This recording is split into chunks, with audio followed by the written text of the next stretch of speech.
কিরদেগার পাপীদের উদ্ধার দয়ার অবতার জান্নাতের প্রফেসর বেহেশতের ডাইরেক্টর সমস্ত আম্বিয়াদের কমান্ডার সেই নবী আকার নূরে মুজাসসাম শফিউল উমামের উপরে ভক্তি ভরে সবাই মিলে এক কণ্ঠে কণ্ঠিত দিয়ে একসঙ্গে সুর মিলিয়ে নবী পাকের আশিক ও প্রেমিক সেজে গোলামি সবুত দেওয়ার জন্য নিজের ভলিউমটাকে উঁচু করে একসঙ্গে সুর মিলিয়ে আল্লাহর রাসূলের উপরে ঝুমে ঝুমে আরেকবার আমরা দরুদ পড়ে নিই। না দেখে মন ভরে না, দিদার দাও গো শাহে মদিনা। সুবহানাল্লাহ। নবীর রওজা শরীফ না দেখে মন ভরে না,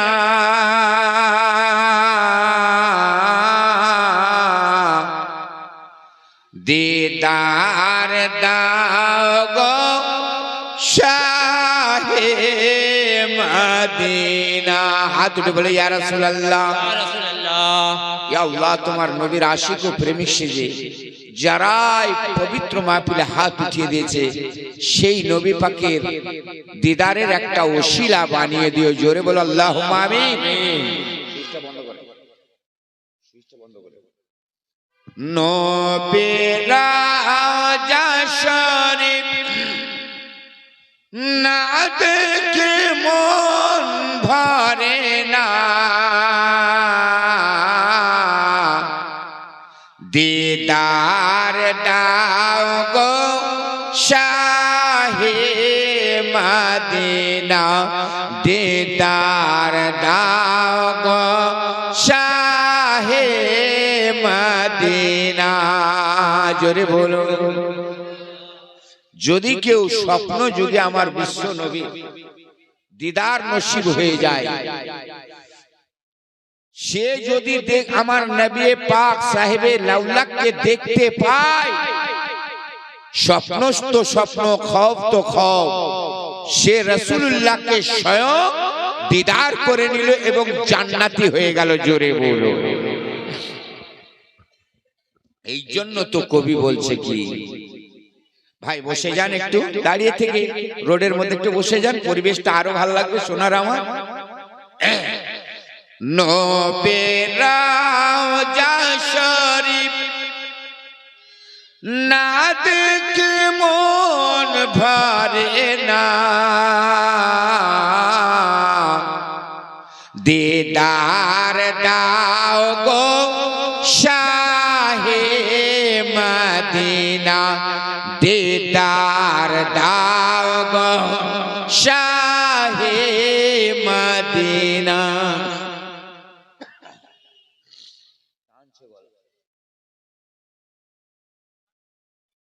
জালি মুবারক দেখিলে এক নজর। জোরে বলো সুবহানাল্লাহ।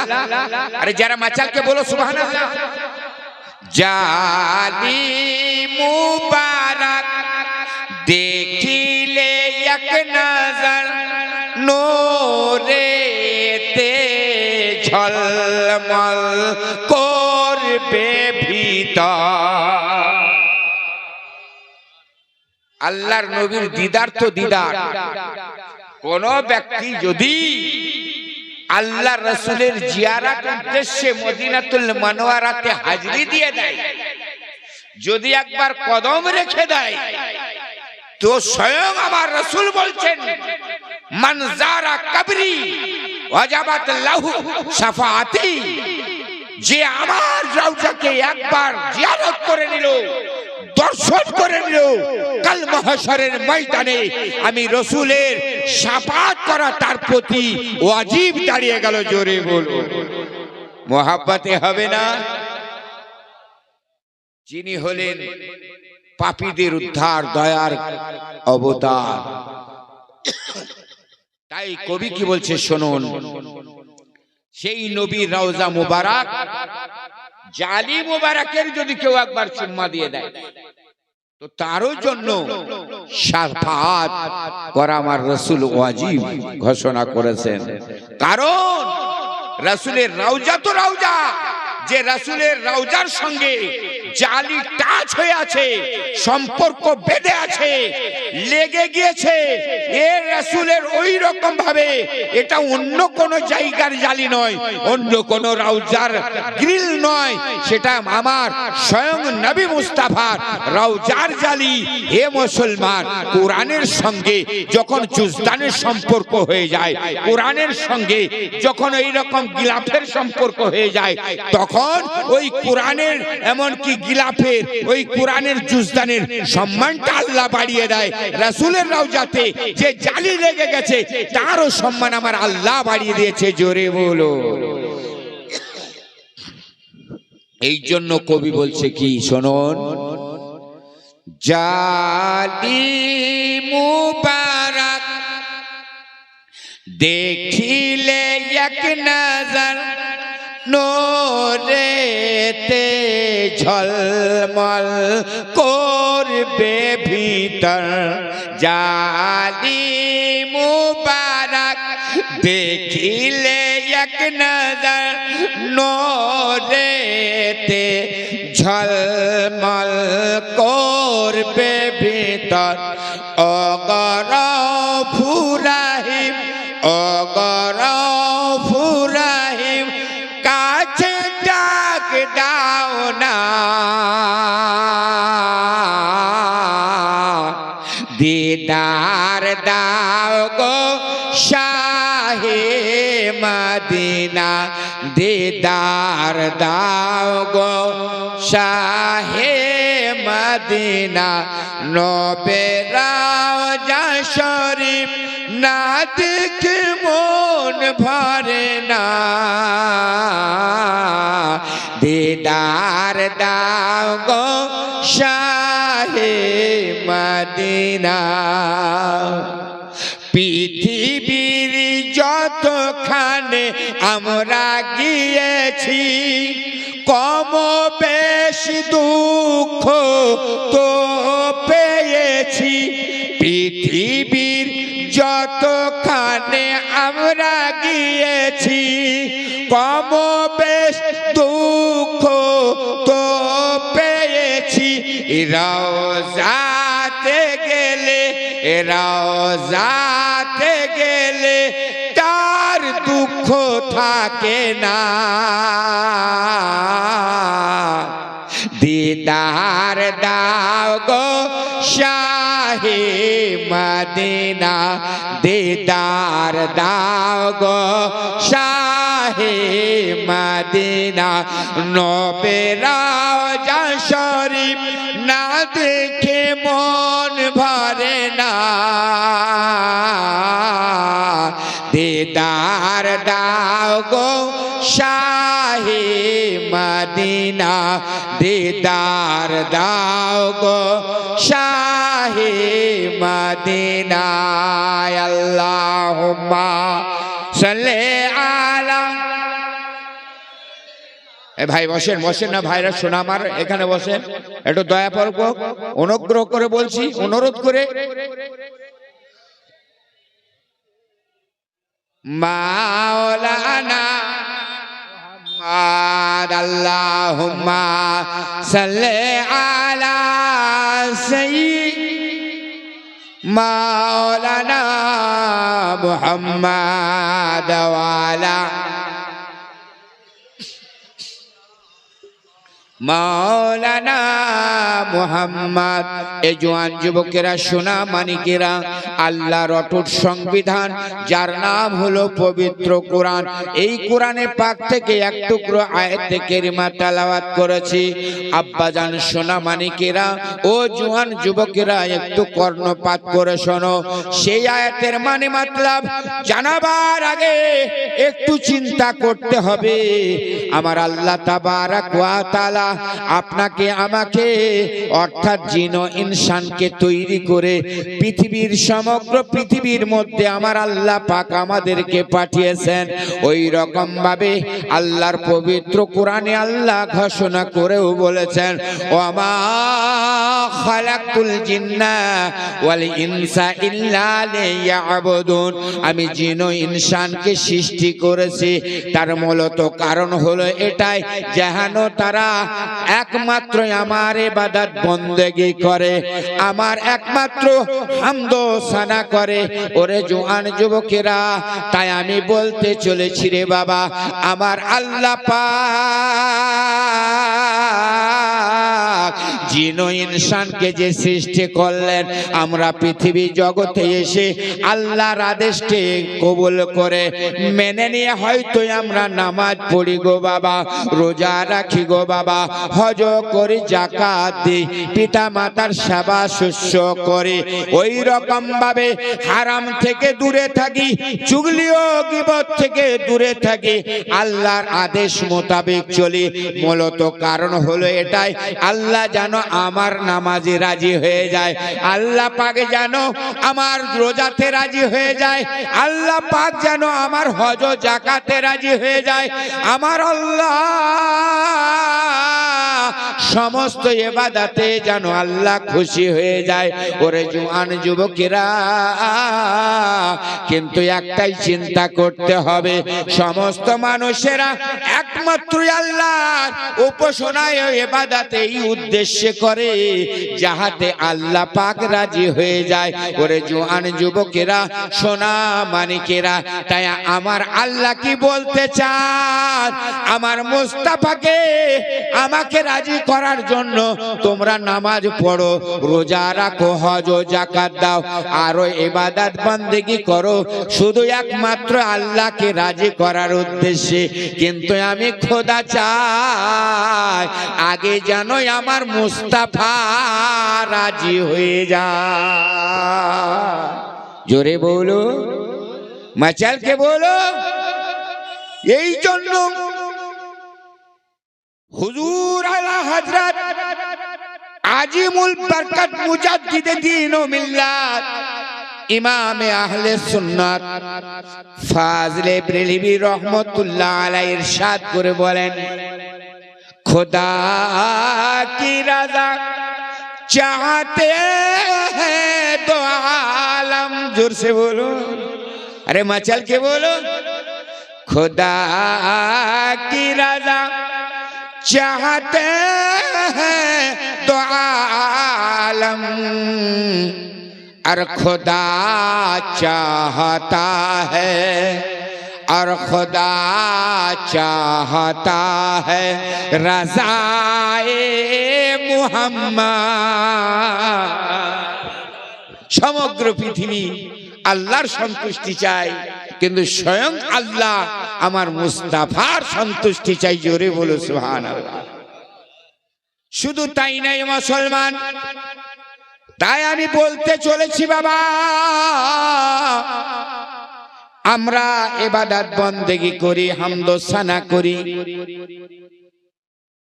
কিন্তু এটা আমাদেরকে বুঝে নিতে হবে, যখন আমরা কোনো কর্ম করতে চাই তখন আমরা আগে নিয়ত করে ফেলি, তখন আমরা আগে টার্গেট নিয়ে নিই। এই জন্য তো আজকে অনেকেই হয়তো ভেবে নিয়েছি কোন বক্তা আসবে বীরভূম থেকে, মৌলানা শাহ আলম চিশতি অচিন্তলা ইউনিভার্সিটিতে হাজিরি দেবে, তার সুরতালটা দেখব। কেউ হয়তো বলবে মেলায় একটু ঘোরাঘুরি করব, কেউ বলবে মাদ্রাসার দিকে লক্ষ্য রাখবো, আর কেউ হয়তো বলবে আলেমের জিয়ারত করব, আর কেউ হয়তো বলে বক্তব্য শুনে হয়তো আমলও করব, ঠিক কিনা? বুখারী শরীফের প্রথম পৃষ্ঠার হাদিস, তাই বলা হয়েছে, বিশ্ব নবী বলেন ইন্নামাল আমালু বিন্নিয়াত, যে কোনো তুমি কর্ম করবে সমস্ত কর্মটা তোমার নিয়াতের উপরে নির্ভর করে। জোরে বলো, মহব্বতে হবে না? সমস্ত নিয়াতটা তোমার আমলটা নিয়াতের উপরে নির্ভর করে। যেমন তুমি নিয়াত করবে সেই রকম ফলাফল পাবে। বন্ধুরে, তবে আমি একটা কথা বলবো গো বাবা, আপনার নিয়াত আছে আমার নামাজ, আমার রোজা, আমার হজ ও যাকাতে আল্লাহ রাজি হয়ে যায়। আর আল্লাহ যদি রাজি হয়ে যায় জীবনের বেড়া পার হবে, মহশরের ময়দানে খোদার জান্নাতে আল্লাহ অধিকার দিয়ে দেবে। জোরে বলো। কিন্তু মুসলমান, তোমার এই নামাজ, তোমার এই রোজা, তোমার ওই যাকাত, তোমার এই হজ, এগুলো সব কিছু তোমার শূন্য রূপে রয়ে যাবে। আর এরই নাম হলো আমল। একটু জোরে বলা যাবে না? এর নাম কি বললাম? এর নাম আমল। মুখে দাড়ি রাখার নাম হলো আমল, সুন্নাতে নবী। জি, মাথায় টুপি রাখা এর নাম হলো কি? সুন্নাতে রাসূল। জি, জুব্বা পরিধান করায় আমার বিশ্ব নবীর সুন্নাত। এগুলোর নাম হলো আমল। তাই বলে যদি সুবহানাল্লাহ এই মাথায় পাগড়ি আর মাথায় টুপি মহাত্মা গান্ধীও দিয়েছে, তাই বলে কি সুন্নাতে রাসূল কি আদা হবে? জি হবে। এই রকম মুখ ভরা দাড়ি রবীন্দ্রনাথ ঠাকুরও রেখেছে। আজ আলেমদের দাড়ির সাথে কি রবীন্দ্রনাথের দাড়ির তুলনা হবে? আর ওই দাড়ি রাখাতে কি সুন্নত আদা হবে? তাহলে বোঝা গেল শুধু তাই নয়, এই সামনে রোজার মাস আসবে। হয়তো অনেকেই সোশ্যাল মিডিয়াতে ফেসবুকে দেখেছে মমতা দিদি ঘুমটা টেনে মুসলমানদের কাতারের মধ্যে রমজান মাসের উপবাস থেকে হয়তো ইফতারও করবে। তাই বলে কি ওর রোজা রাখাতে, উপবাস থাকাতে আল্লাহ রাজি হবে? তাহলে এটার নাম হলো আমল। এ মুসলমান, একটা ইমানদারের রোজা রাখার মমতা দিদির রোজা রাখা এক নয়। একটা আলেম ওলামার মাথায় টুপি নেওয়া আর ওই রকম মহাত্মা গান্ধীর টুপি রাখা এক নয়। ওই রকম ভাবে ইমানদারের মুখে দাড়ি রাখা আর রবীন্দ্রনাথ ঠাকুরের মুখে দাড়ি রাখা এক নয়। তাহলে বোঝা যাচ্ছে আর আলেমের মধ্যে সব আলেম কিন্তু এক নয়। এক আলেমের বক্তব্য শুনে আপনার ঈমান নষ্ট হবে, আর কোন ইমামের কোন বক্তার বক্তব্য শুনে আপনার ঈমান তাজা হবে। বন্ধু, তাই সঠিকভাবে আলেমের পরামর্শ নিতে হবে। কোন ব্যক্তির ওয়াজ শুনলে পরে ঈমান তাজা হবে, আর কোন ব্যক্তির ঈমান ওয়াজ শুনলে ঈমানের খারাপি হয়ে যাবে। বন্ধুরে, এইগুলোর নাম হলো আমল। কি বললাম? এইগুলোর নাম আমল। কিন্তু আমি এটাই বলতে চাই, এই আমল তোমার শূন্য রূপে রয়ে যাবে বাবা। শূন্যর কোনো কি দাম আছে? যদি একটা স্লেটের মধ্যে একটা শূন্য দেওয়া হয়, এর কোনো দাম থাকবে? দুটো যদি শূন্য দেওয়া হয় কোনো দাম থাকবে? চারটে দিলে কি দাম থাকবে? আপনি বলছেন দাম নাই। আমি মাওলানা শাহ আলম চিশতি, আমি বলছি শূন্যর অবশ্যই দাম আছে। নামাজিদের মনে রাগ হয়ে গেল, এই নামাজ রোজা হজ যাকাতে শূন্য রূপে বলে দিল। বন্ধুরে, কেমন ভাবে দাম হবে? এই চারটে শূন্যর আগে যদি একটা এক লেখে যদি একটা শূন্য দেয়া হয় কত হলো? জোরে বলেন। 10। যদি আবার আরেকটা দিয়ে দিই কত হয়? 100।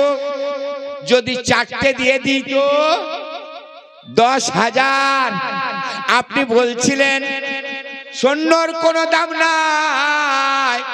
এ জওয়ান যুবকেরা, সোনা মানিকেরা, নামাজেরও দাম আছে, রোজারও দাম আছে, হজ করনেওয়ালা হাজিরও দাম আছে, জাকাত দেনেওয়ালা মালদারেরও দাম আছে। কিন্তু তার আগে বাবা এক রাখতে হবে। যদি এক না থাকে তো সৈন্যর দাম কোনো থাকবে না। তাহলে একটা কি? এগুলো নামাজ রোজা হজ জাকাত হলো আপনার আমল, আর এক হলো আমার নবী মুস্তাফার মোহাব্বত, এর নাম হলো ঈমান। জোরে বল। এই নবীর এক যদি থাকে, নামাজ পড়লে নামাজ কাজে লাগবে। এই নবীর এক মোহাব্বত যদি হৃদয়ে থাকে, রোজা রাখলে পরে আল্লাহ খুশি হয়ে যাবে। এই নবীর প্রতি প্রেম ভালোবাসা যদি থাকে, হজ ও জাকাতে আমার আল্লাহ রাজি হয়ে যাবে।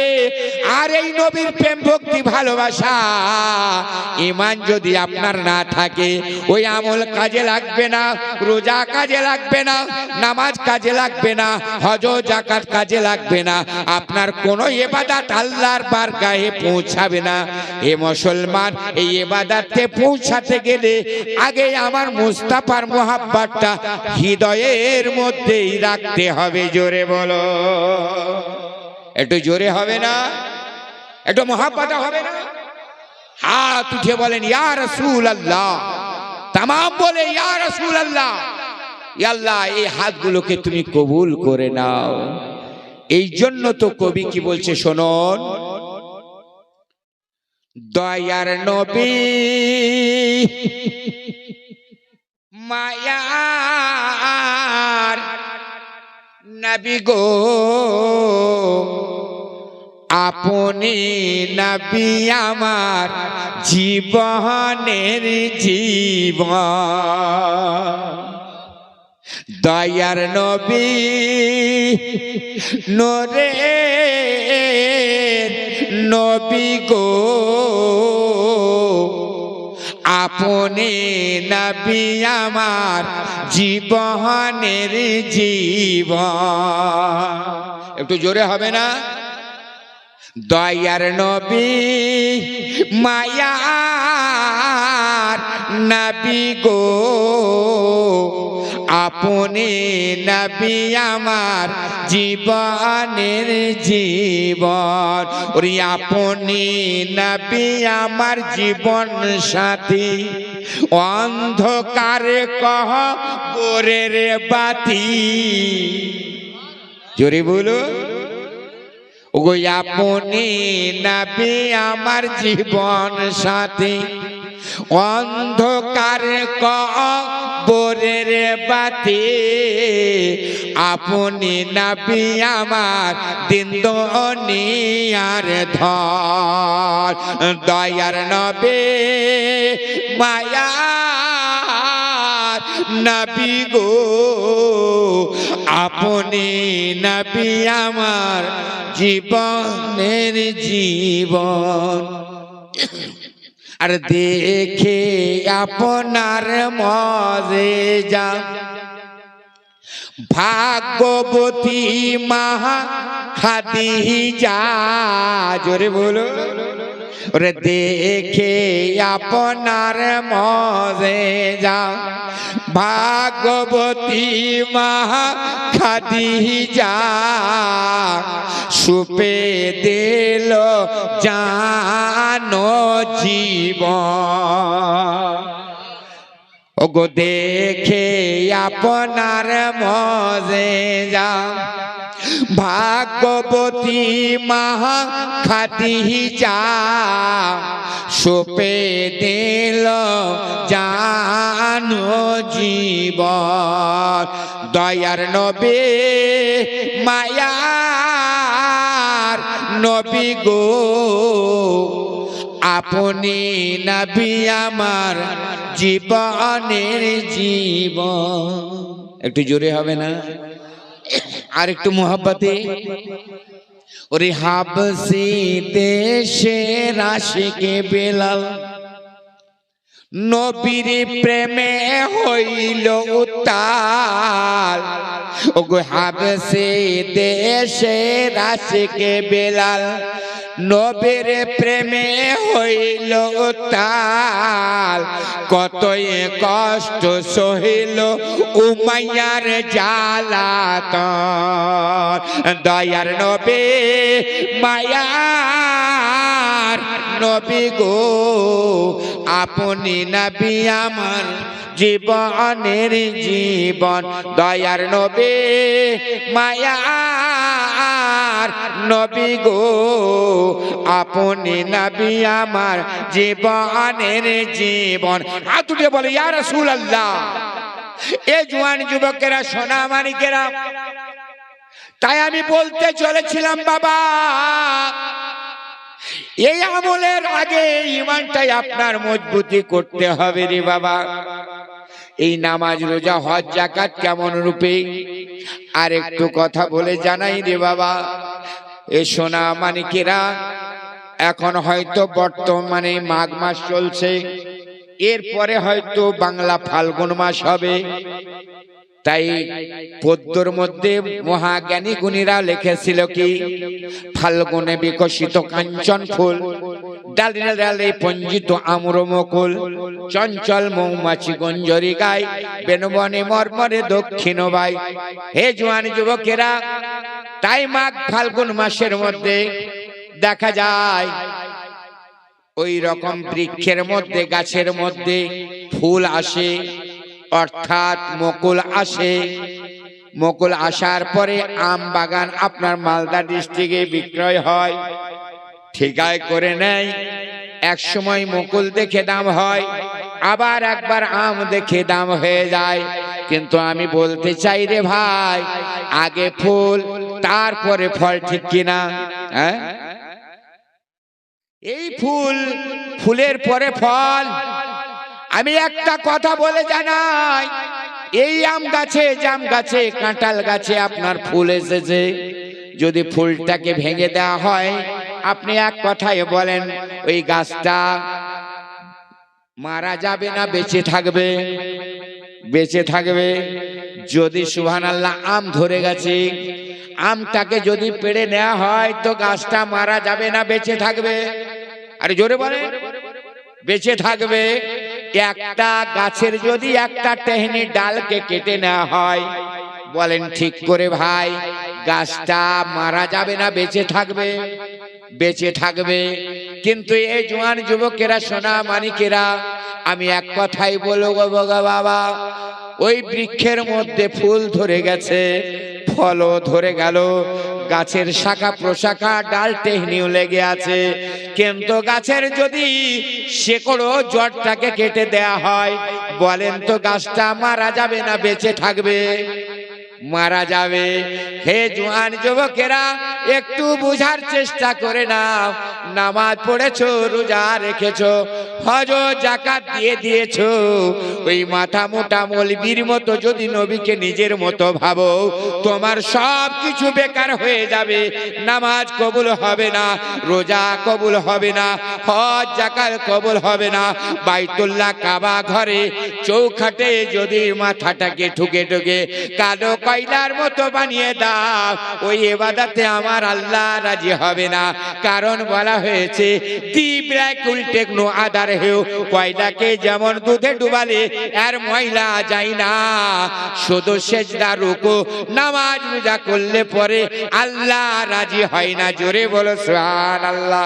এই নামাজ রোজা হজ যাকাতকে কাজে লাগাতে গেলে আগেই বলেছি বাবা, এই রকম ফল ফুল আপনার বেঁচে থাকবে জড় শিকড়ের ওপরে। তাহলে সমস্ত ইবাদত বন্দেগিটা এগুলো হলো আপনার আমল, আর বিশ্ব নবীর মুহাব্বতটা হলো শিকড় রূপে আপনার ঈমান। জোরে বলো সুবহানাল্লাহ। তাই জওয়ান যুবকেরা, সোনা মানিকেরা, তাই আপনারা অবগত আছেন গো বাবা, ওই রকম ভাবে নবীর আশিকার প্রেমিক, নবী ভক্ত, নবীর দিওয়ানা, যিনি কোনদিন নবীকে চোখে দেখে নাই, যিনি কোনদিন নবীর সহবতে বসা নাই, যিনি এত দরিদ্র কাঙ্গাল ছিল রে বাবা, এই রকম ভাবে ওই হাবশী দেশের বেলালকে উমাইয়া যখন খরিদ করে নিয়েছিল, উমাইয়া খরিদ করে নেওয়ার পরে বাড়ির মধ্যে নিয়ে আসার পর ওই বেলালকে কাজকর্মের মধ্যে নিয়ে যেত করে দিল। বন্ধুরে, ওই হাবশী দেশের বেলাল আশিক ও প্রেমিক, নবীর গোলাম। কেমন নবীর গোলাম ছিল, কেমন নবীর প্রেমিক ছিল রে বাবা। ওই সময় দেখা যায় হঠাৎ করে হাবশী দেশের বেলালের কানের মধ্যে একটা অমীয় বাণী, একটা মধুর বাণী বেলালের কানে পৌঁছে গেল, যে বাণীতে হযরতে বেলাল দিওয়ানা হয়ে গেল, আশিক হয়ে গেল, প্রেমিক হয়ে গেল। ওই বাণীটা হৃদয়ে গেঁথে নিয়ে সদা সর্বদা সেই বাণীটা গুনগুন করে পড়তেছিল। একটু জোরে বলুন। উমাইয়া দেখে কি এমন ব্যাপার, আমার হাবশী দেশের বেলাল কাজকর্ম করে, খেতে বসতে বসতে, চলতে ফিরতে, উঠতে বসতে, শুতে জাগতে সদা সর্বদাই শুধু গুনগুন গুনগুন করে কি বলতে আছে। উমাইয়া হঠাৎ করে হাবশী দেশের বেলালের কাছে এলো, আসার পরে বলে, বেলাল কি এমন ব্যাপার রে বেলাল, কাজও করছো, কর্ম করছো, ডিউটি পালন করছো, কিন্তু আমি দেখতে পাচ্ছি তোমার কোনো সময় জবানটা বন্ধ থাকে না, কোনো সময় তুমি গুনগুন গুনগুন জিনিসটা ছাড়ো না। কি এমন সদা সর্বদাই চলতে ফিরতে, উঠতে বসতে কি এমন গুনগুন করো রে বেলাল? সঙ্গে সঙ্গে বলে, এমন একটা জিনিস, এমন একটা অমীয় বাণী, যে বাণীতে বেলালকে পাগল বানিয়ে দিয়েছে, যে বাণীতে বেলালকে দেওয়ানা সাজিয়ে দিয়েছে, সেই বেলাল, ওই বাণীটার মর্ম একমাত্র বেলালই জানে। সঙ্গে সঙ্গে উমাইয়া বলতেছে, বেলাল কি এমন জিনিস রে বেলাল, কি এমন বাক্য আর কি এমন বাণী, একবার কি জানা যাবে না? তুমি কি বলবে না? সঙ্গে সঙ্গে নবীর আশিক ও প্রেমিক বলে, ওগো উমাইয়া, সেটা অন্য কারো বাক্য নয়, অন্য কারো বাণী নয়, এটা হলো আমার বিশ্ব নবী, মায়ার নবীর মুখের বাণী। জোরে বলো সুবহানাল্লাহ। এটা হলো কালেমার বাণী, যে বাণীটাই আমি হৃদয়ে গেঁথে নিয়েছি, যে বাণীটাই আমি জপতে শুরু করে দিয়েছি, এই বাণী ছাড়া আমি আর থাকতে পারি না। উমাইয়া বলে, ও বেলাল রে,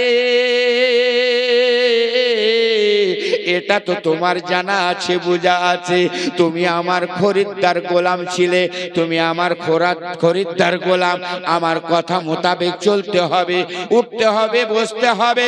তবে বেলাল শোনে না, ও বেলাল শোনে নাও, শোনে নাও, একটু এক কথা বলতে চাই। বেলাল রে, ওই বাণীটা ছেড়ে দাও, কারণ মোহাম্মদ বিন আব্দুল্লাহর বাণীটা তোমাকে ছাড়তে হবে। এই কালেমার বাণী তোমার মুখের মধ্যে উচ্চারণ আমি শুনতে চাই না, আর তোমাকে গুনগুন করতে হবে না। এই রকম ভাবে হযরতে বেলাল তখন বলতে আছে, উমাইয়া গো, আমাকে কোন জিনিস ছাড়তে বলেছো? শুনে নাও, শুনে নাও, আমি দুনিয়া ছাড়তে পারি, কিন্তু নবীর বাণী ছাড়তে পারবো না। জোরে বলো সুবহানাল্লাহ। হযরতে উমাইয়া, হযরতে বেলাল বলে, ওই রকম ভাবে আমি দুনিয়া ছেড়ে দিতে পারবো, কিন্তু আমি ওই বাণীটা ছাড়তে পারি না। উমাইয়া তখন রাগান্বিত হলো, বলে, বেলাল এটা কি ভেবে নিয়েছো? তোমার ওপরে কেমন কার পূজারি হতে পারে, তোমার ওপরে কেমন শক্তি হতে পারে, তোমার ওপরে কেমন জুলুম হতে পারে রে বেলাল? বলে, হা হা, হয়তো ডিউটির মধ্যে বাড়িয়ে দেবে, হয়তো কর্মের মধ্যে বাড়িয়ে দেবে, ঘুমের মধ্যে হয়তো কমতি করে দেবে, আহার এর মধ্যে হয়তো কমতি করে দেবে, সব কিছু মেনে নেব, কিন্তু নবীর নাম ছাড়তে পারবো না। জোরে বলো সুবহানাল্লাহ। উমাইয়া তখন বলে, বেলাল না না, তোমার ডিউটির মধ্যে কমতি হবে না, তোমার ঘুমের মধ্যে কমতি হবে না, আহারের মধ্যে কমতি হবে না রে বিলাল।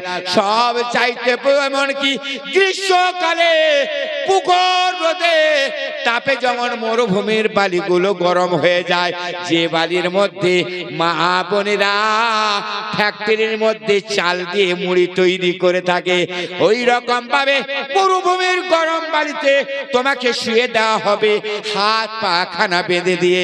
এখনো যদি ভালো চাও, সেই রকম শাস্তি থেকে যদি তুমি দূরে থাকতে চাও, তাহলে নবীর বাণীটা দূর এমনকি ছেড়ে দাও।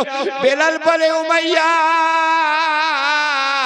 যদি তুমি মরুভূমির বালির অপরের ভয় কে দেখাও, হাত পা বাঁধার কি ভয় দেখাও, আমি বেলালের হাত ও পাকে যদি বেঁধে দিয়ে মরুভূমির বালিতে শোয়ানোর আগে যদি জ্বলন্ত কড়াইয়ের মধ্যে আমাকে চড়িয়ে দাও, আমি চড়তে রাজি আছি, নবীর নাম ছাড়তে রাজি নয়।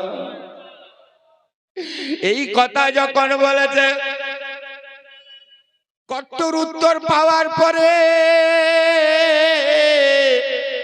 নিষ্ঠুর উমাইয়া হাত পা খানা নবীর আশিক ও প্রেমিক বেলালের যখন বেঁধে দিল গো বাবা, বেঁধে দেওয়ার পরে ওই মস্ত এমনকি মরুভূমির গরম বালির ওপরে নবীর গোলামকে শুয়ে দিল।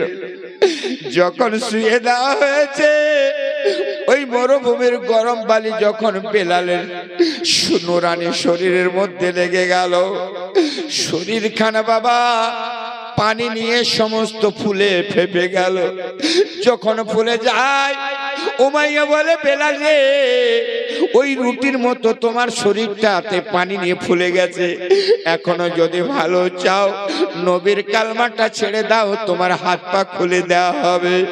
সঙ্গে সঙ্গে বলে, না না, আমার ওই শরীরটা ফুলা তো দূরের কথা, হৃৎপিণ্ডও যদি ফুলে যায় আমি নবীর নাম ছাড়তে পারবো না। এই কথা যখন বলা হলো, নিষ্ঠুর উমাইয়া মস্ত বড় একটা পাথরকে বাবা ওই নবীর আশিক আর প্রেমিকের সিনার মধ্যে চড়িয়ে দিল। যখন মস্ত বড় পাথরখানা চড়িয়ে দিয়েছে, মনে হয় বেলালের শ্বাস প্রশ্বাস বন্ধ হয়ে যেতে চাইছে।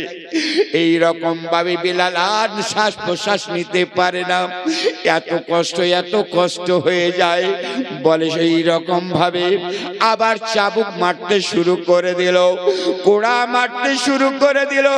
বলে, বেলাল রে, এখনো যদি ভালো চাও নবীর ওই রকম ভাবে অমীয় পানিটা তুমি ছেড়ে দাও, নবীর মহাব্বতটাকে দূর করে দাও। বেলাল বলে, উমাইয়া, নবীর নাম নিতে গিয়ে গো হাত পা বেঁধে দিয়েছো, নবীর নাম নিতে গো ওই রকম মরুভূমির গরম বালিতে শুয়ে দিয়েছো, নবীর নাম গাথাতে গো তুমি আমার সিনার ওপরে পাথর চড়িয়ে চাবুক মেরেছো। উমাইয়া শোনে দে, ও মাইয়া শোনে নাও, শোনে নাও। এই রকম ভাবে আমি বেলালের ওপরে মস্ত বড় পাথরখানা দেওয়া তো দূরের কথা, যদি ওই রকম পাহাড় খানা উঠিয়ে আমি বেলালের সিনাতে দিয়ে দাও, আমি নিতে রাজি আছি রে, নবীর নাম ছাড়তে রাজি নয়। এই রকম নবীর আশিক আর প্রেমিক বেলালের চোখ থেকে বাবা টপ টপ করে অশ্রু ঝরে যায়। সেই বেলালের সিনা থেকে আবার পাথরখানা নামা হয়, চাবুক মেরা হলো, খাল কেটে গেল, উটের ওপর বেলালকে আবার পেছনে বাঁধা হলো। উটকে কোড়া মেরে চাবুক মেরে সারা ময়দানের মধ্যে ওই নবীর আশিককে ঘোরানো হয়েছিল। যত নিয়ে যায় ক্ষত বিক্ষত শরীরের রক্তগুলো মরুভূমির বালিগুলো কিন্তু লাল হয়ে যায়। এত জ্বলন, তবু নবীর আশিকার প্রেমিক কোন মতেই নবীর নাম ছাড়ে না। সেই বেলালকে উটের পেছন থেকে খুলে নেওয়ার পরে বলে, বেলাল, এত কষ্ট দিলাম, এত আঘাত দিলাম, এত জ্বালা যন্ত্রণা পৌঁছালাম, এখনো তুমি নবীর কালেমা ছাড়লে না। নবীর আশিককে প্রেমিককে একটা পাহাড়ের ওপরে নিয়ে গেল। নিষ্ঠুর উমাইয়া নিয়ে যাওয়ার পরে বলে, ও বেলাল, একবার নিচের দিকে দৃষ্টি দাও, তাকিয়ে দেখো রে, এই পাহাড় থেকে নিচুটা কত গর্ত, এই পাহাড় থেকে তোমায় ফেলে দেয়া হবে, এই রকম পাথরের ওপরে তুমি ধাক্কা খাবে,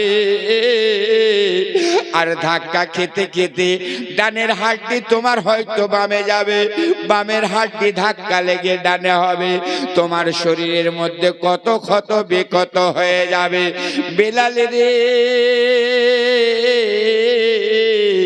এখনো যদি ভালো চাও, নবীর কালেমাটা ছেড়ে দাও, নবীর প্রেম ভালোবাসা ছেড়ে দাও, নচেত তোমাকে পাহাড় থেকে ফেলে দেওয়া হবে।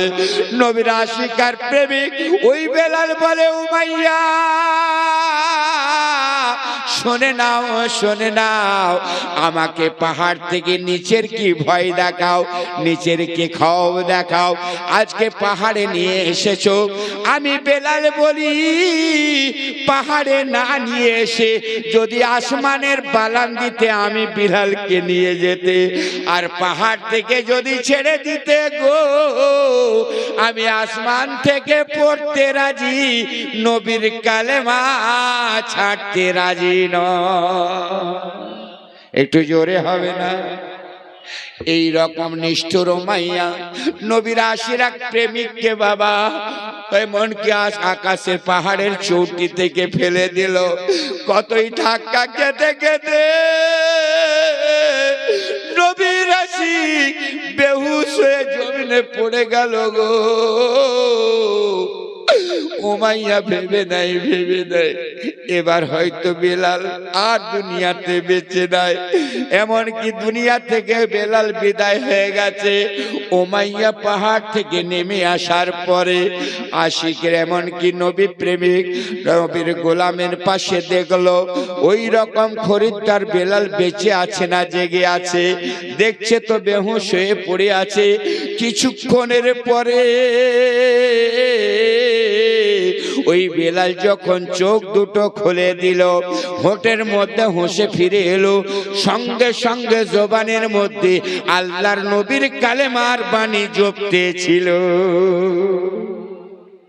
উমাইয়া থেকে বড় অবাক হয়ে যায়, বলি এত শাস্তি দিলাম, এত কষ্ট দিলাম, তবু নবীর প্রেম ভালোবাসা থেকে দূর করতে পারলাম না, তার হৃদয় থেকে কালেমার বাণীটাকেও সরাতে পারলাম না। বন্ধুরে, হঠাৎ করে দেখা যায় উমাইয়া করলো কি, আগুনের আঙ্গারকে নিয়ে নিচ্ছে। নিয়ে নেওয়ার পরে বলে, বেলাল দেখছো কি আগুনের আঙ্গার? এই আগুনের আঙ্গার কেন নিয়ে এসেছি?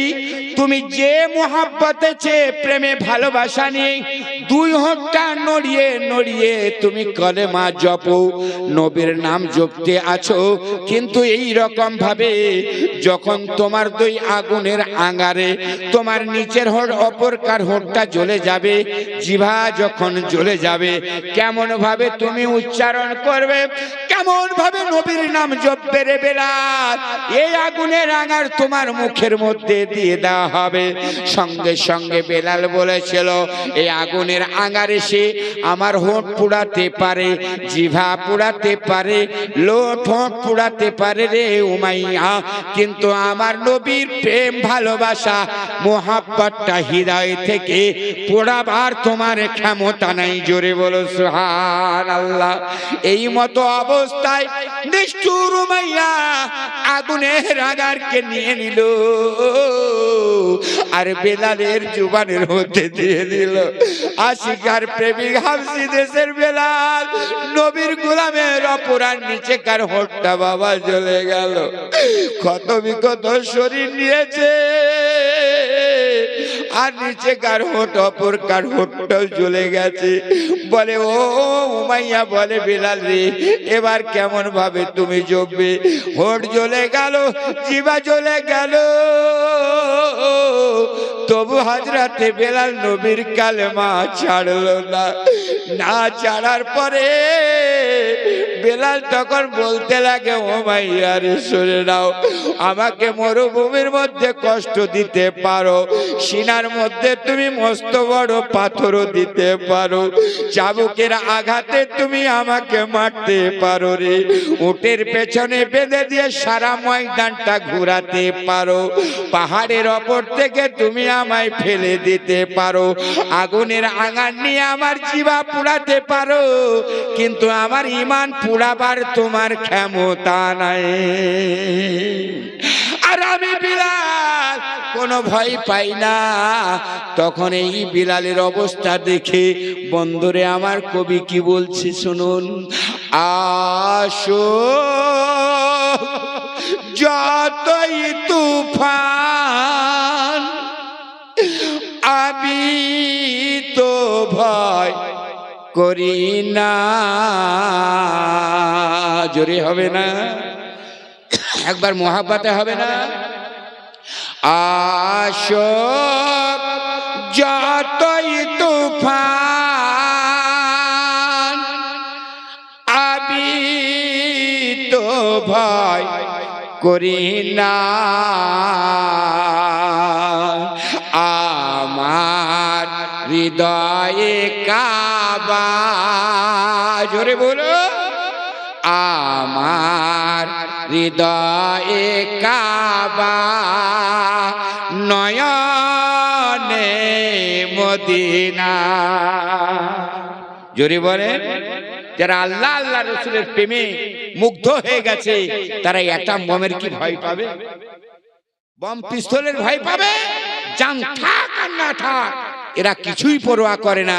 এই জন্য তো বলা হয়েছে গোলামানে মোহাম্মদ জান দেনে সে नहीं डरते, গোলামানে মুস্তাফা জান দেনে से नहीं डरते, ये सर कट जाए या रह जाए कुछ परवाह नहीं करते। জোরে বলো। এই জন্য তো কবি লিখছে কি, আসো যতই তুফান, আসো যতই তুফান আমি তো ভয় করি না, আমার হৃদয়ে কাবা, জোরে বলো, আমার হৃদয়ে কাবা, নয়নে মদিনা।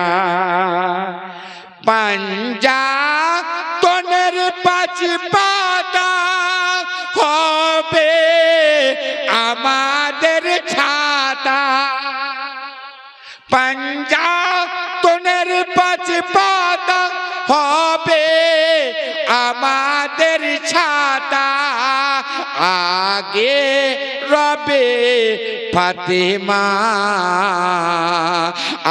আগে রবে ফাতেমা, আলী বলিবেন কথা, আসো যতই তুফান আমরা তো ভয় করি না, আমার হৃদয়ে কাবা, নয়নে মদিনা। হাসান দেখাবে আলো, জোরে একটু মোহাব্বতে আর একবার হাত উঠে বলা যাবে না ইয়া হোসাইন? আর একটু জোরে বলেন। হাসান দেখাবে আলো, হাসান দেখাবে আলো, হোসেন দেবে ঠিকানা আমার হৃদয়ে কাবা নয়নে মদিনা আশোক যতই তুফান আমরা তো ভয় করি না আমার হৃদয়ে কাবা নয়নে মদিনা জোরে বলুন আব্বাজান সোনা মানিকেরা সব কিছু কষ্ট সয়ে নিল ক্ষত বেক্ষত শরীরের মধ্যে লাল টুকটুকে রক্ত বেলালের গড়তে লেগে গেল জুবান পুড়িয়ে দিয়েছে এই নবীর আশিক কেটে নে হিচড়িয়ে বরবাদ বুঝে বলল ওমাইয়া নিষ্ঠুর ওমাইয়া একটা ঘরের কোনাতে দিয়ে দিল গো নবীর আশিকার প্রেমিক কিন্তু সেই জায়গায় পড়ে আছে শরীর থেকে যত রক্ত বয়ে যায় পানির মতো গড়ে গড়ে চলে যায় তবু নবীর কালেমা বেলাল ছাড়ে না জোরে বলো ওরে বন্ধু ইসলামের রোমিও বাণী পবিত্র কালেমার বাণী বিশ্ব রসুলের মায়া মোহাব্বতকে হৃদয়ে রাখতে গিয়ে সাহাবারা জান দিয়ে দিল রক্ত ঝরিয়ে দিল মাল মাত্রাকে লুটিয়ে দিল বিবি বাচ্চাকে খিমাতে জ্বালিয়ে দিয়েছিল ইসলামকে রক্ষা করতে গিয়ে মায়ের জোয়ান বেটাকে শহীদ হতে হয়েছিল মাল মাত্রা আল্লাহর রসুলের চরণ তলে দিয়ে দিয়েছিল আজ আপনার ছেলেকে কুরবানি দিতে হবে না আপনার এমন কি বেটাকে যুদ্ধে পাঠাতে হবে না এই রকম দিনকে রক্ষা করতে গেলে বাবা ঈমানটাকে রক্ষা করবে এই মাদ্রাসার তুলবায়ে এজামরা এই তলেবায়ে এজামদের খিদমত রূপে গো বাবা আর জানো জীবন দিতে হবে না এই মাদ্রাসাতে অনেক এতিমের ছেলে আছে গরিবের ছেলে আছে মা হারা পৃথিবীতে বানায় বাপ হয়তো দুনিয়া ছেড়ে বিদায় হয়ে গেছে আর তার ওয়ারিশ জাতীয় কেউ হয়তো ওয়ারিশ সূত্রে কেউ নাই এই এতিম অসহায় ছেলেরা মাদ্রাসা ছেড়ে আর কোথায় যাবে মিশনে যেতে গেলে বহু পয়সার দরকার হবে ওই রকম রিড মেশিন ফি তাকে কিন্তু লাগবে বাপারা মাহারা সন্তানটা কি করে সে জায়গায় অ্যাডমিশন নেবে বন্ধুরে তাই আমি বলবো এতিমের পাশে দাঁড়িয়ে যান বাপ সেজে দাঁড়িয়ে যান মা সেজে দাঁড়িয়ে যান রক্ত দিতে হবে না জানো জীবন দিতে হবে না আমার এই রকম ভাবে 12টা বাপ চট করে বলে দিতে হবে আজ নবীর রাজুল জান্নাতের মধ্যে বসে থেকে এই জায়গাটাকে সাক্ষী রেখে যে নবী আমার বলেছেন আল মসজিদ ও বাইতুল্লাহ আল মাদ্রাসা তো বাইতে মসজিদ হলো আল্লাহর ঘর মাদ্রাসা হলো আমার ঘর এই নবীর ঘরে নবীর মেহমানরা বসে আছে মালের মোহাব্বত করে না বিবির মোহাব্বত করে না বাচ্চার মোহাব্বত করে না ওই রকম ভাবে নবীর আগে এদের মোহাব্বত বড় নয় এই রকম ভাবে বাপের বেটারা একটা প্রমাণ দেওয়ার জন্য 12টা বাপ চট করে বলে দিতে পারে যে হুজুর আমি 1000 টাকা করে চাইবো গো বাবা কিন্তু বাবারে এর চাইতে যদি আশিক ও প্রেমিক সেজে যান না না যে নবীর ঘর নবীর দ্বার আছে কবরে গেলে নবীর সাক্ষাৎ পাবো মিজানে গেলে নবীর দিদার পাবো পুলসিরাতে নবী আসবে মহাশরে নবীর দেখা হবে এই নবী ছাড়া কিছু জানি না নবীকে আমি মোহাব্বত থেকে অন্তর থেকে দূর করব না এই রকম ভাবে যদি ভালো